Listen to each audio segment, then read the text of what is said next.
Hey cruisers, it's Pete from the Boat Breakers back here again with another video, and today we're diving into the 5 things I dislike most about the Carnival Vista.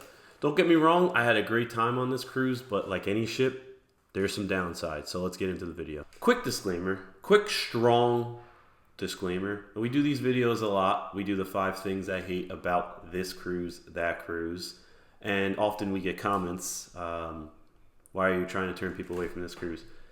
I'm here just to report some of the things I didn't like, and I go the extra step to go onto websites like Cruise Critic and other review websites for cruises and kind of check out if my experiences were similar to others.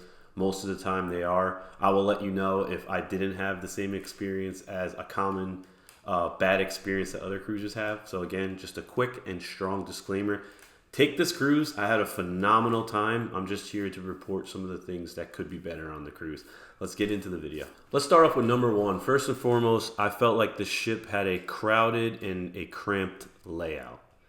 The layout of the Vista can feel a bit like a maze. Many passengers, including myself, felt that the ship was designed to maximize cabin space at the expense of public areas. This results in some spots feeling really cramped and crowded, especially during peak times. The sentiment was echoed by several reviewers on Cruise Critic who described the ship as feeling cramped and crowded.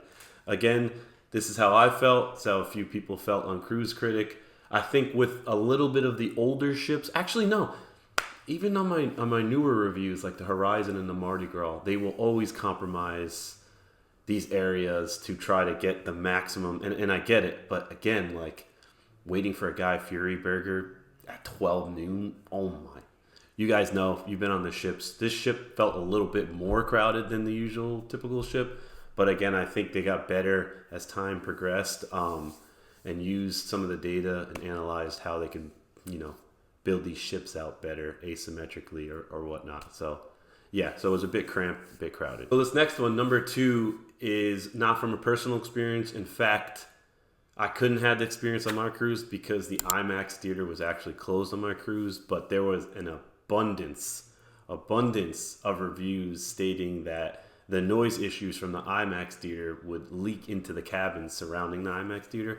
Now, I don't know why the IMAX theater was closed during my cruise, but this could be part of it. But a lot of people, and I mean a lot of people, were complaining about, movies that went on at like 10 or 11 p.m. and all the surrounding staterooms would get, really, really bad muffled noise and bass. So having an IMAX on a cruise ship is a cool concept, but the noise levels are a different story. If your cabin is anywhere near it, be prepared for some serious vibrations and noise late into the night. It's like trying to sleep next to a rock concert. Multiple reviews on Cruise Critic mentioned this problem, with one passenger describing how the bass from the IMAX made their cabin walls shake, and they ended up with massive migraines, they said. I don't know why I did the air quotes, because probably they did. Let's edit those air quotes out. Just kidding. I don't have the skills to edit those out, so we're keeping them. But yes, if you have a cabin next to the IMAX theater, just see if the IMAX theater is functioning, and if it is, maybe you want to move it if sleep is priority number 1 to you. Jobert, go ahead. Come on, Jobert. 30. I only have 40. I only have 40. Oh, thank you. No problem. Number 3, getting right into it, we're midway. The long lines and delays during embarkation was something that I felt a lot of pain, and unfortunately, this is, again, if you're familiar with our channel, I'm Platinum. I didn't take the Platinum route this time. I have no idea why. I just forgot completely. I was so excited to cruise. This is a time where I should have took the Platinum line, but I'm here to report, if you're not Platinum and you took the regular line, it's a mess. And I feel like this happens on every other Carnival cruise I go on. One time will be fine, depending on the time. Like, I think it's kind of a bit random, but yes, embarkation can be a nightmare. I've read countless reviews where people waited for hours just to park and get on the ship. It's not only waste precious vacation time, but can also be really frustrating, especially if you're eager to start your cruise adventure, like myself. For instance, one reviewer shared their experience of spending over 2 hours just to park and board the ship, causing a lot of stress, especially for those with mobility issues.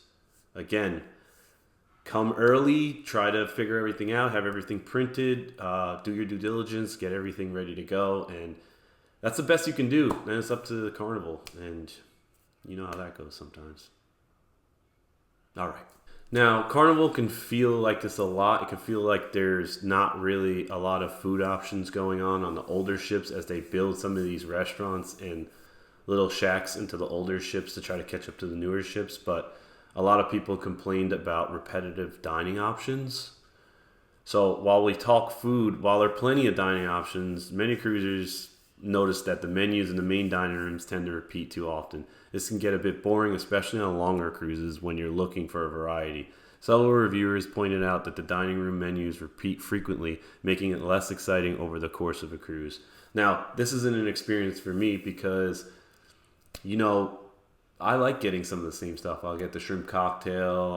I'll grab the stuff that's safe to me, and then sometimes I'll go out of my box and get the escargot and stuff.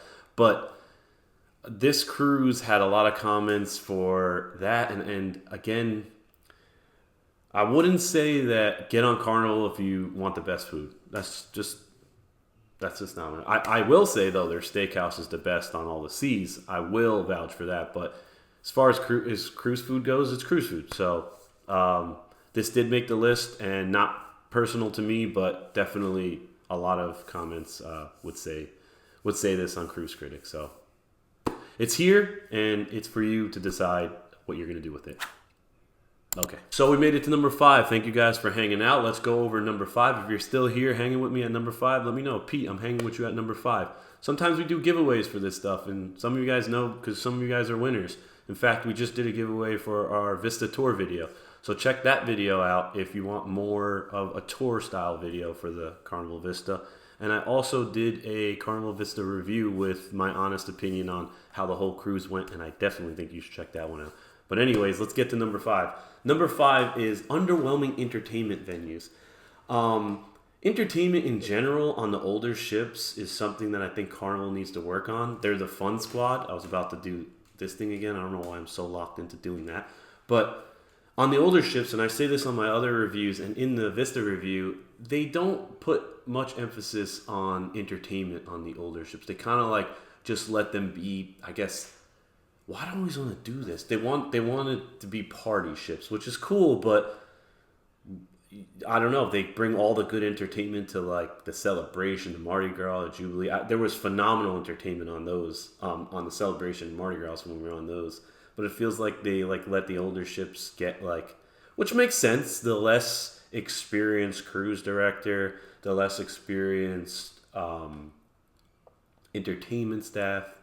But you know, for someone like me, that's not a problem because I'm the one that's like creating the entertainment for myself. Sometimes they're like, "Hey, do you work on the ship?" I'm like, "Nah, I don't work on the ship. I just like Guy Fieri burgers." So, the entertainment venues, the comedy club, the main theater are often described as cramped and underwhelming. These spaces are smaller compared to other ships, which can make finding a good seat challenge.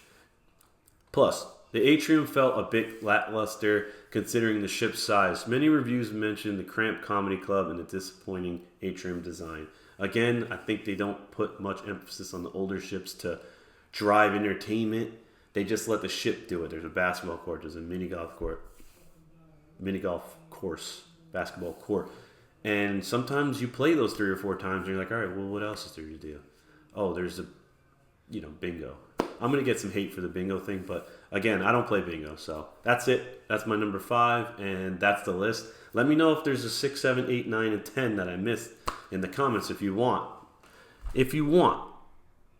Okay, so there you have it. There are the 5 things I hate most about the Carnival Vista. Remember, these are just my experiences and some common complaints I found on the web. Web in big bold letters.